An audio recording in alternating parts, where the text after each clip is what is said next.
The Elves and the Shoemaker. Created by Hollyday Haus. From The Elves and the Shoemaker. By the brothers Grimm. The Elves and the Shoemaker. There was once a shoemaker, who worked very hard and was very honest, but still he could not earn enough to live upon, and at last all he had in the world was gone, save just leather enough to make one pair of shoes. Then he cut his leather out, all ready to make up the next day, meaning to rise early in the morning to his work. His conscience was clear and his heart light amidst all his troubles, so he went peaceably to bed, left all his cares to heaven, and soon fell asleep. In the morning after he had said his prayers, he sat himself down to his work, when, to his great wonder, there stood the shoes already made, upon the table. The good man knew not what to say or think at such an odd thing happening. He looked at the workmanship. There was not one false stitch in the whole job, all was so neat and true, that it was quite a masterpiece. The same day a customer came in, and the shoes suited him so well that he willingly paid a price higher than usual for them, and the poor shoemaker, with the money, bought leather enough to make 2 pairs more.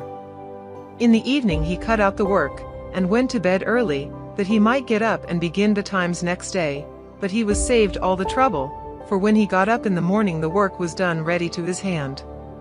Soon in came buyers, who paid him handsomely for his goods, so that he bought leather enough for 4 pair more. He cut out the work again overnight and found it done in the morning, as before, and so it went on for some time. What was got ready in the evening was always done by daybreak, and the good man soon became thriving and well off again. One evening, about Christmas time, as he and his wife were sitting over the fire chatting together, he said to her, "I should like to sit up and watch tonight, that we may see who it is that comes and does my work for me." The wife liked the thought, so they left a light burning, and hid themselves in a corner of the room, behind a curtain that was hung up there, and watched what would happen. As soon as it was midnight, there came in 2 little naked dwarfs, and they sat themselves upon the shoemaker's bench, took up all the work that was cut out, and began to ply with their little fingers, stitching and wrapping and tapping away at such a rate, that the shoemaker was all wonder, and could not take his eyes off them. And on they went, till the job was quite done, and the shoes stood ready for use upon the table. This was long before daybreak, and then they bustled away as quick as lightning. The next day the wife said to the shoemaker, "These little wights have made us rich, and we ought to be thankful to them, and do them a good turn if we can. I am quite sorry to see them run about as they do, and indeed it is not very decent, for they have nothing upon their backs to keep off the cold. I'll tell you what. I will make each of them a shirt, and a coat and waistcoat, and a pair of pantaloons into the bargain, and do you make each of them a little pair of shoes."